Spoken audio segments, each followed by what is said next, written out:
أعوذ بالله من الشيطان الرجيم. بسم الله الرحمن الرحيم.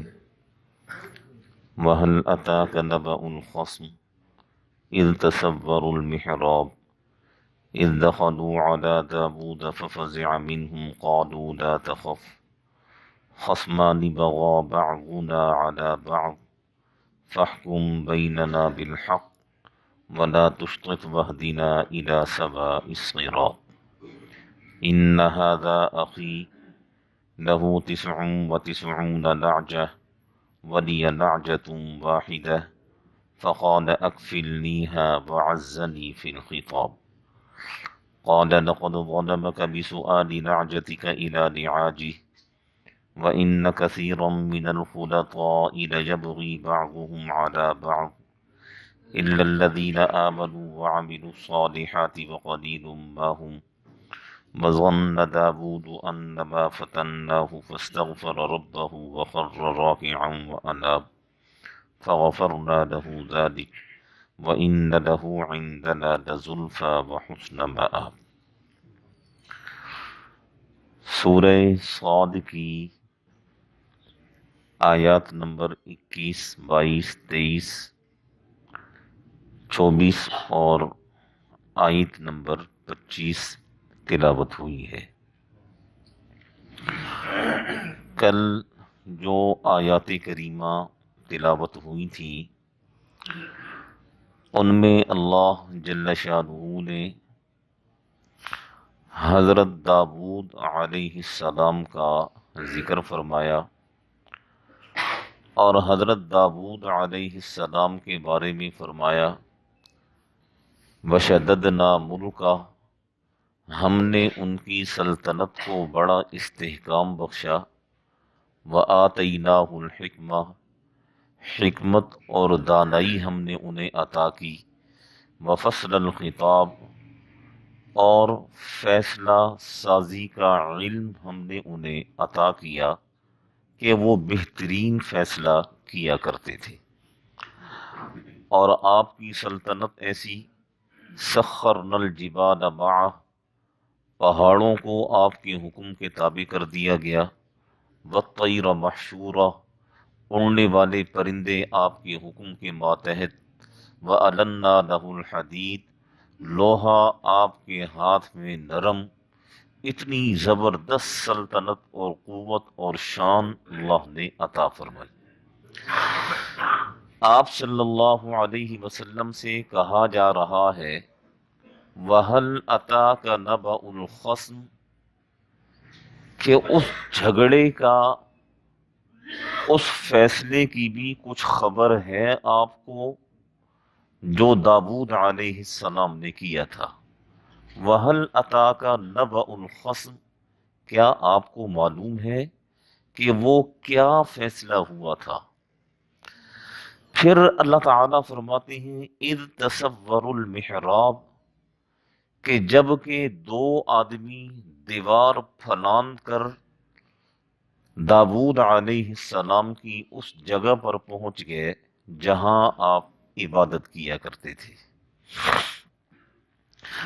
داؤد علیہ السلام کے بارے میں کل میں نے عرض کیا تھا کہ آپ ہر وقت حفاظتی دستے کے حصار میں رہا کرتے تھے۔ کسی عام آدمی کا آپ تک پہنچنا وہ ناممکن تھا، وہی آپ کے پاس آ سکتا تھا، آپ سے مل سکتا تھا جسے آپ اجازت دیتے تھے۔ اور یہاں یہ بتایا جا رہا ہے اذ تصور المحراب، کہ دو آدمی دیوار پھلان کر خاص اس جگہ تک پہنچ گئے جہاں داؤد علیہ السلام عبادت کیا کرتے تھے۔ اور داؤد علیہ السلام کے بارے میں بتایا گیا اذ دخلوا علی داؤد، کہ جب وہ داؤد کے پاس پہنچے قالوا لا تخف، تو داؤد علیہ السلام گھبرا گئے، ففزع منہم، کہ یہ کیا ہو گیا، یہ کیسے مجھ تک پہنچ گئے، کسی کو میری اس خاص جگہ پر آنے کی اجازت نہیں ہے، یہ میرے کمرہ خاص تک کیسے پہنچ گئے؟ تو ان دونوں آنے والوں نے کہا لا تخف، ہم سے گھبرائیے نہیں، ہم دشمن نہیں ہیں، خوف مت کھائیے، ڈریے مت ہم سے۔ یہاں یہ چیز ذہن میں رکھیں، ایک لفظ اللہ جل شانہ نے استعمال فرمایا ہے، المحراب۔ محراب ہمارے عرف میں کسے کہتے ہیں؟ ہمارے عرف میں محراب اس خاص جگہ کو کہا جاتا ہے، یہ جہاں میں بیٹھا ہوا ہوں، جہاں نماز کے لیے امام صاحب کھڑے ہوتے ہیں، اس جگہ کو محراب کہا جاتا ہے۔ اور حقیقت میں محراب اس جگہ کو کہا جاتا ہے جو عبادت گاہ ہو، عبادت کی جگہ ہو، جہاں عبادت کی جاتی ہو، اس جگہ کو محراب کہا جاتا ہے۔ یعنی دوسرے لفظوں میں پوری یہ جو مسجد ہے اسے محراب کہا جائے گا۔ داؤد علیہ السلام کی اس خاص کمرہ عبادت کو اللہ نے محراب کے لفظ سے بیان فرمایا ہے۔ حضرت زکریہ علیہ السلام بی بی مریم کے پاس جب گئے تو قرآن مجید کہتا ہے کلما دخل علیہا زکریا المحراب، کہ زکریہ علیہ السلام بی بی مریم کے اس کمرہ خاص میں گئے جہاں آپ بیٹھ کر عبادت کیا کرتی تھی۔ وجد عندہا رزقا، تو زکریہ علیہ السلام نے وہاں رزق دیکھا کہ بند کمرہ، کسی کو آنے جانے کی اجازت نہیں، لیکن وہاں بہترین قسم کا رزق، بہترین قسم کے کھانے وہاں موجود ہیں۔ تو آپ نے پوچھا آپ نے پوچھا یا مریم انا لکی ھذا، یہ رزق تیرے پاس کہاں سے آیا؟ تو بی بی مریم نے کہا ہوا من عند اللہ، یہ میرے رب کی طرف سے آیا ہے۔ تو محراب اس خاص کمرہ عبادت کو کہا جاتا ہے جس جگہ پر بیٹھ کر عبادت کی جائے۔ یہ جو موجودہ جو شکل ہے یہ آپ صلی اللہ علیہ وسلم کے زمانے میں نہیں تھی، حضرت ابوبکر صدیق رضی اللہ عنہ کے زمانے میں بھی نہیں تھی، حضرت عمر فاروق رضی اللہ عنہ کے زمانے میں بھی نہیں تھی، حضرت عثمان غنی رضی اللہ عنہ کے زمانے میں بھی یہ محراب کی جو آج شکل ہے مساجد میں یہ نہیں تھی۔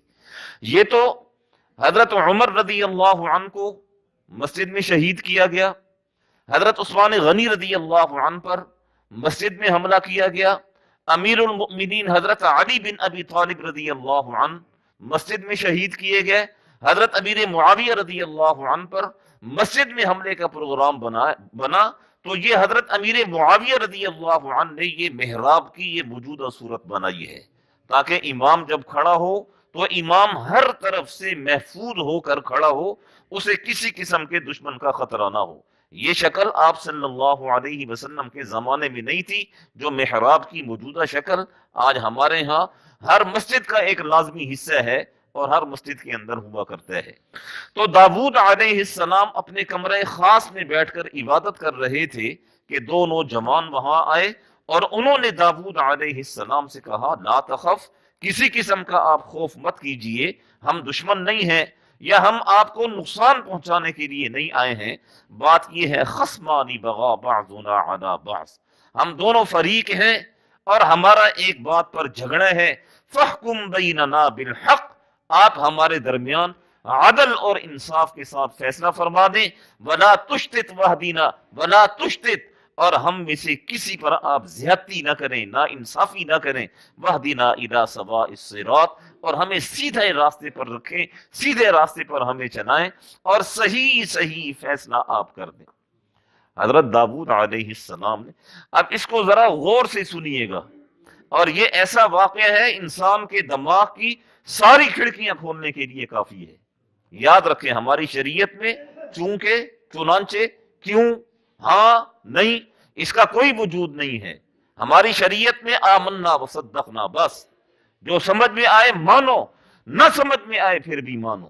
آمنا وصدقنا، صحابہ کرام کیا کہا کرتے تھے؟ سمعنا واطعنا، ہم نے سنا اور اطاعت کی۔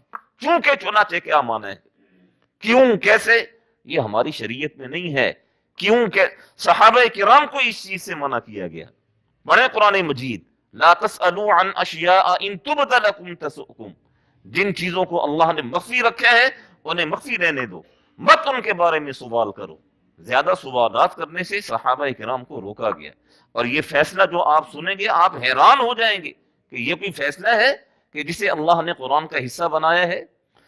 حضرت داؤد علیہ السلام نے فرمایا کہ اپنا مدعا بیان کرو، اپنا مقدمہ سناؤ، کیا فیصلہ تمہارے درمیان کرنا ہے؟ تو ایک فریق نے کہا ان ھذا اخی، کہ یہ جو دوسرا میرے ساتھ آیا ہے یہ میرا بھائی ہے۔ بھائی سے مراد حقیقی بھائی نہیں، یہ میرا دینی بھائی ہے، ہم دونوں ایک ہی مذہب پر ہیں، ایک ہی دین پر ہیں، اور آپ کی نبوت کے قائل ہیں، آپ پر جو زبور اتری ہے ہم اس کے قائل ہیں، یعنی ہم آپ پر ایمان لانے والے ہیں۔ ہمارا معاملہ یہ ہے لہو تسع و تسعون نعجہ، ہم میں سے ایک آدمی کے پاس 99 دمبیاں ہیں، 99 آسان الفاظ میں ہم میں سے ایک آدمی کے پاس 99 بکریاں ہیں، اور ولی نعجۃ واحدہ، 99 میرے بھائی کے پاس ہیں، ایک بکری میرے پاس ہے۔ اور اب ہو کیا رہا ہے؟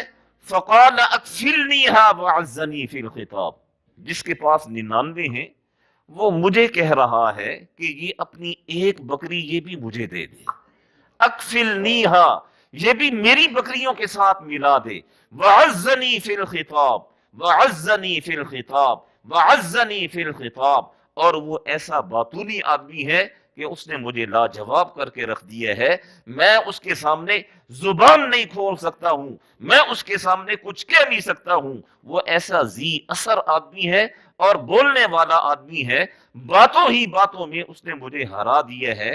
اب میرے پاس ایک ہے، اس کے پاس 99 ہیں، وہ چاہتا ہے کہ میرا 100 کا عدد پورا ہو جائے، میں یہ چاہتا ہوں کہ جو ایک میرے پاس ہے وہ ایک میرے پاس ہی رہے، اب آپ ہمارے درمیان فیصلہ فرما دیں۔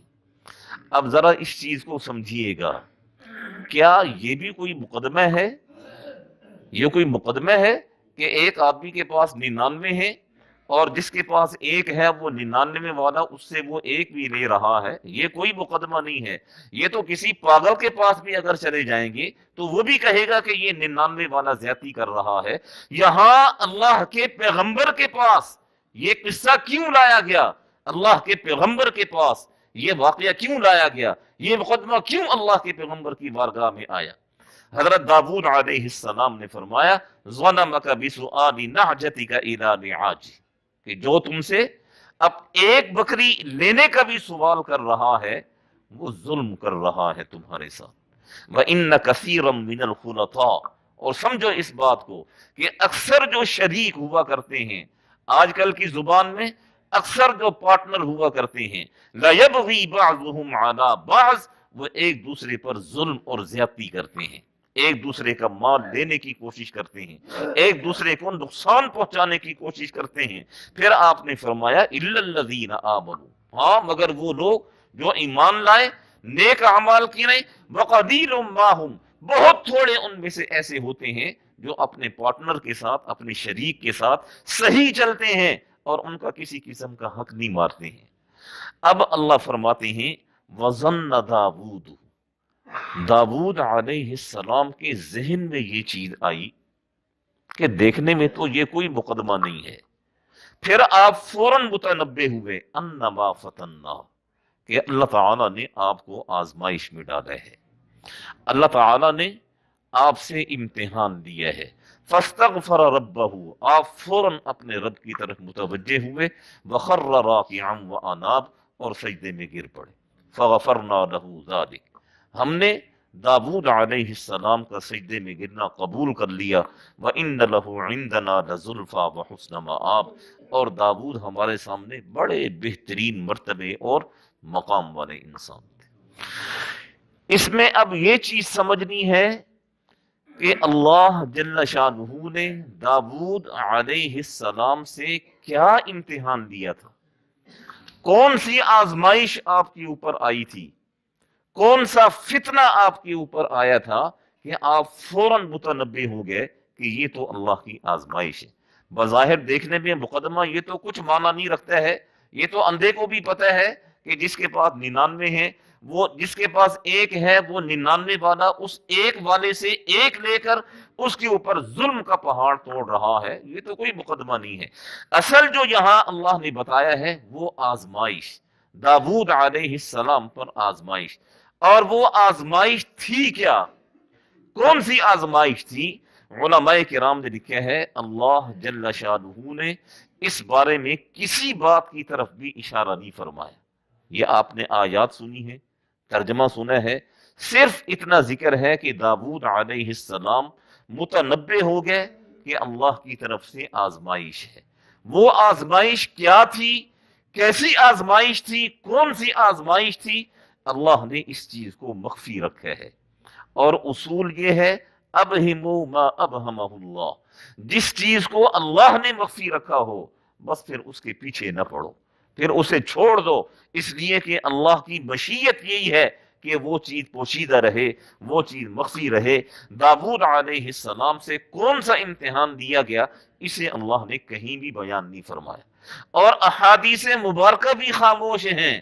احادیث مبارکہ میں بھی کہیں کوئی ایسا واقعہ نہیں ملتا ہے جس سے پتہ چلے کہ ہاں یہ واقعہ داؤد علیہ السلام کی آزمائش بنا۔ اور اگر ادھر ادھر نکلیں گے ادھر ادھر تو آپ کو پھر ایسے ایسے واقعات بھی ملیں گے کہ لوگوں نے اسی چیز کو بنیاد بنا کر داؤد علیہ السلام پر زنا کی تہمت لگائی، اسی واقعہ کو بنیاد بنا کر کہ وہ آزمائش کیا تھی، پھر انہوں نے من گھڑت واقعات نکالے، اور من گھڑت واقعات کو اتنا انہوں نے رواج دیا کہ لوگوں میں پھر یہ مشہور ہو گیا کہ یہ جو آزمائش تھی یہ داؤد علیہ السلام پر وہ زنا والی تہمت تھی۔ اس لیے ہماری شریعت میں حکم یہ ہے کہ جس چیز کو اللہ نے مخفی رکھا ہے اسے مخفی رہنے دو، جس چیز کو اللہ نے پوشیدہ رکھا ہے اس کی ٹوہ میں نہ لگو۔ اور یہی چیز اللہ نے فرمائی لا تسألوا عن اشیاء ان تبد لکم، جس چیز کو ہم نے مخفی رکھ دیا پھر اس کے بارے میں بار بار سوال نہ کرو، بار بار اس کے بارے میں پوچھو نہیں۔ یہاں بھی یہی ہوا، بنی اسرائیل وہ کس معاملے میں آ کر پھنسے تھے؟ وہ اسی معاملے میں آ کر پھنسے تھے کہ انہوں نے بار بار اللہ تعالیٰ سے سوال کرنا شروع کر دیے۔ ایک نوجوان قتل ہوا تھا تو اللہ تعالیٰ نے ان سے فرمایا کہ ایک گائے لو اور اس گائے کو ذبح کر کے اس کا گوشت مقتول کے جسم کے ساتھ لگاؤ، مقتول زندہ ہو جائے گا اور وہ اپنے قاتل کا نام خود تمہیں بتائے گا۔ بڑی آسان صورت تھی۔ اب جناب بنی اسرائیل پڑے الٹے چکروں میں، انہوں نے پہلے کہا جی ماہی، یہ گائے کیا ہے؟ پھر اللہ نے انہیں فرمایا کہ یہ گائے ہے۔ پھر وہ کہنے لگے جی ماں لونھا، اس کا رنگ کیسا ہونا چاہیے؟ ایسے کوئی بدبخت قسم کی میں اتنا میرا دماغ آؤٹ ہو جاتا ہے۔ میں یہ یہودیوں کے اوپر ایسے بیوقوف لوگ تھے۔ اللہ جل شانہ تمہیں سہولت دے رہے ہیں اور وہ لگے ہیں سوالات کرنے میں۔ ما لونھا، جی اس کا رنگ کیسا ہونا چاہیے، اس کی عمر کیسی ہونی چاہیے، وہ کتنی بڑی ہونی چاہیے۔ پھر اللہ نے انہیں ایسا پھنسایا کہ وہ جو گائے تھی وہ روئے زمین پر کہیں نہ ملی اسے۔ جب انہوں نے پوچھا جی رنگ کیسا ہو، عمر کیسی ہو، قد کتنا ہو اور وہ کتنے سال کی ہو، تو اللہ جل شانہ نے پھر انہیں وہ رنگ بتایا جو روئے زمین پر کہیں ملنا ہی نہیں تھا۔ تو اسی لیے علماء کرام نے لکھا ہے زیادہ سوالات نہیں کرنے چاہیے، سوالات سے بچنا چاہیے۔ جتنا آپ کو علم ہے یاد رکھیں آپ سے وہی پوچھا جائے گا قیامت کے دن جتنا آپ کو معلوم ہے۔ سوالات کر کر کے جتنا آپ علم حاصل کریں گے پھر اس علم پر عمل بھی کرنا پڑے گا۔ قیامت کے دن جب بندے اپنی جگہ پر کھڑے ہوئے ہوں گے، ما تزال قدم عبد یوم القیامہ حتی یسأل عن اربع، قیامت کے دن کوئی بندہ اپنی جگہ سے قدم نہیں ہٹا سکے گا جب تک کہ وہ چار چیزوں کے سوالات کا جواب نہ دے دے۔ ان میں ایک سوال یہ بھی ہوگا ماذا عمل بہ، ماذا عمل بہ، جتنا تمہیں علم تھا اس پر تم نے کتنا عمل کیا ہے۔ تو اس لیے زیادہ سوالات نہ کیے جائیں۔ اور یہاں بھی اس واقعے میں بھی اللہ نے یہی چیز ارشاد فرمائی ہے۔ جتنے بھی مفسرین ہیں انہوں نے اس آزمائش کے واقعہ کو ذکر نہیں کیا کہ یہ کون سا واقعہ تھا، کون سی آزمائش تھی۔ مفسرین خاموش ہو گئے، اور مفسرین نے یہی اصول بیان فرمایا ہے کہ جس چیز کو اللہ نے مخفی رکھا ہے، پوشیدہ رکھا ہے، تو ہم بھی اس چیز کو پوشیدہ اور مخفی ہی رکھیں گے، ہم اس کی ٹو میں، اس کی کھوج میں نہیں پڑیں گے۔ دعا فرمائیں اللہ جل شانہ ہم سب کو صحیح معنی میں سمجھنے کی، عمل کرنے کی توفیق نصیب فرمائے۔